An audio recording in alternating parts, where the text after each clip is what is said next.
Quero desejar uma boa noite a todos, em especial aos senhores avaliadores e professores aqui presentes. Meu nome é Jonatas Hidalgo, tenho 18 anos e curso Direito na Faculdade La Salle, Manaus. E juntamente com os meus colegas de curso Jomara Ferreira e Esmeralda Marialva, nós desenvolvemos um projeto de pesquisa cujo objetivo era sanar alguns questionamentos comuns em nossa equipe, utilizando para isso o método científico. E para nos auxiliar e orientar, nós escolhemos a professora Natasha Donadon, a qual nós agradecemos profundamente por ter aceito o convite e o feito com tanta maestria e didática. Às minhas colegas de turma, Jomara e Esmeralda, obrigado por todo o tempo e dedicação empregados para fazer isso possível. E nós iniciamos a discussão sobre o tema trazendo o contexto pandêmico e lembrando que no auge do isolamento social, a sociedade aguardava ansiosamente a volta da normalidade. Porém, após as vacinas serem anunciadas, o discurso que incentiva a recusa das mesmas reacendeu as suas chamas.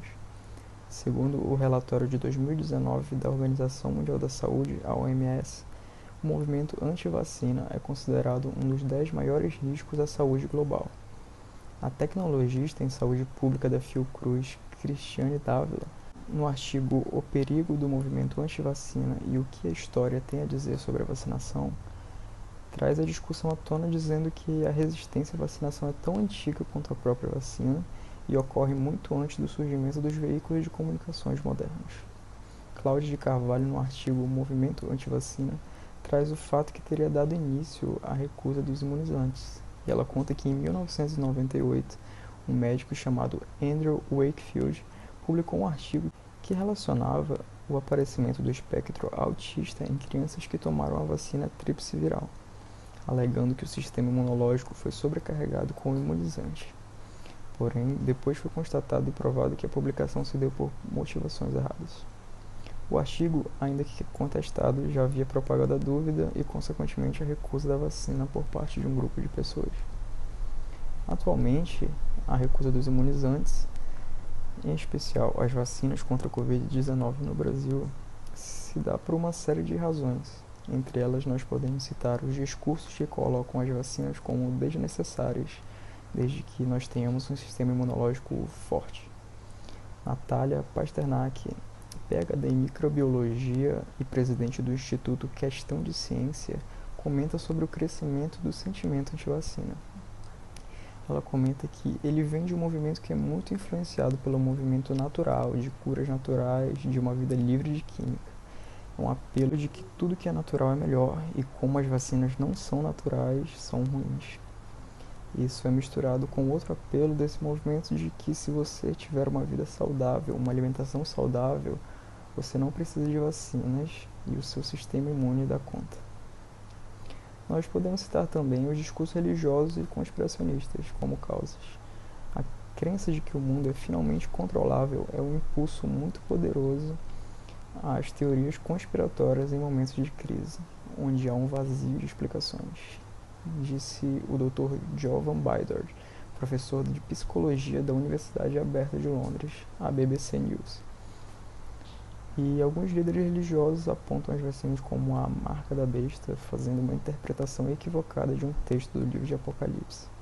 O teólogo Magno Paganelli, que é doutor em História Social pela USP e estuda as interpretações do Apocalipse desde os anos 1990, comenta que quando surgiu o cartão de crédito, ele também foi considerado por alguns como a marca da besta.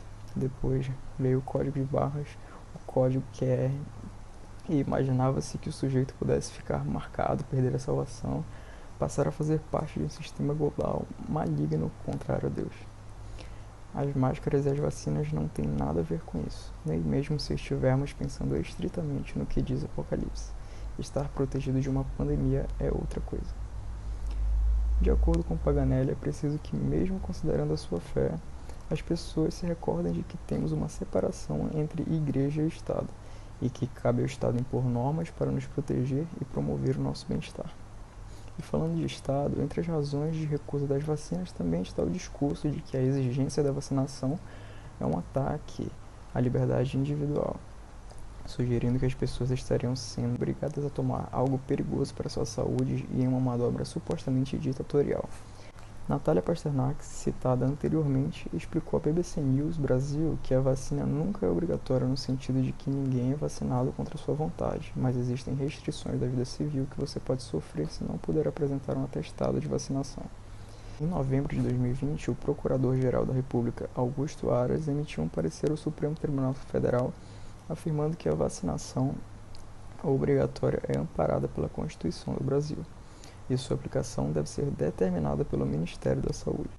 O STF também considerou que a obrigatoriedade é constitucional. O direito coletivo de acesso à saúde, de acordo com o artigo Colisão de Direitos Humanos Fundamentais e o direito ao acesso à saúde durante a nova pandemia do coronavírus, publicado na revista britânica Frontiers in Public Health, deve prevalecer sobre os direitos individuais no enfrentamento às pandemias, como a atual da Covid-19, quando houver conflito aparente entre eles. Luiz Carlos de Abreu, um dos autores do artigo citado que compõe o Departamento de Educação Integrada em Saúde do Centro de Ciências da Saúde da Universidade Federal do Espírito Santo, afirma que em períodos pandêmicos o direito à vida deve estar em primeiro lugar. Ele ressalta que os governantes podem tomar, inclusive, medidas, se assim necessárias, contrárias ao interesse individual. Um exemplo é o direito de ir e vir. O outro autor do mesmo artigo, o advogado Paulo André Massetti, cita um exemplo em que se pode ser visto com mais clareza do ponto de vista jurídico o caso de um dos presos com comorbidades. Este, partindo do princípio de que a saúde pública deve estar em primeiro lugar, deveria cumprir sua pena em prisão domiciliar, com o uso de tornozeleira eletrônica, pois o direito de liberdade do preso está sendo colocado em prol da saúde coletiva para evitar a disseminação da doença. Sobre isso, o site LBS, no artigo Direitos Individuais versus Direitos Coletivos durante a pandemia, afirma que a liberdade de locomoção é direito protegido pela nossa Constituição, garantindo-se que todo cidadão tenha direito de ir e vir. Porém, essa garantia não pode se sobrepor a outros direitos fundamentais, a exemplo dos direitos à vida e à segurança, bem como o direito à saúde. Logo, os direitos individuais, mesmo sendo de extrema importância, precisam ser vistos e analisados durante períodos pandêmicos, visto que a coletividade é prioritária. A vacinação e medidas de contenção de diferentes tipos de vírus disseminados devem ser feitos para que o combate seja efetivo e as ações que defendem a flexibilização das medidas compostas pela Organização Mundial de Saúde não devem ser aceitas. Não se pode colocar o lucro acima da vida de milhões de pessoas. Bom, o objetivo principal dessa pesquisa é esclarecer todas as informações em relação à problematização levantada e os fatores que contribuíram para tal fenômeno. Os dados adquiridos durante o processo agregarão contribuições para a conscientização da população, se existem ou não limites jurídicos na liberdade de crença, buscando assim melhorar a qualidade das relações sociais de civis com a comunidade médica, que busca inovar e garantir vacinas mais eficazes para a prevenção e contenção de doenças, ao apresentar os direitos individuais e coletivos que devem ser respeitados, mostrando como a informação correta pode fortalecer os laços da comunidade científica e a forma que a disseminação de fake news afeta a sociedade e contribui para o aumento de movimentos como esse.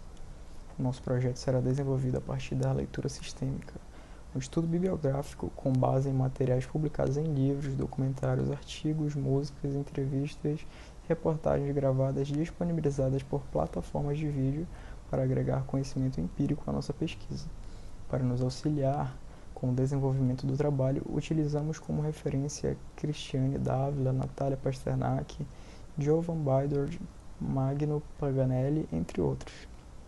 E finalizando, utilizo o discurso do Papa Francisco, onde ele diz que a vacinação é uma forma simples, mas profunda de promover o bem comum e cuidar uns dos outros, especialmente dos mais vulneráveis. Rezo a Deus para que todos possam contribuir com seu pequeno grão de areia, seu pequeno gesto de amor. Agradeço a todos pela atenção e desejo uma boa noite.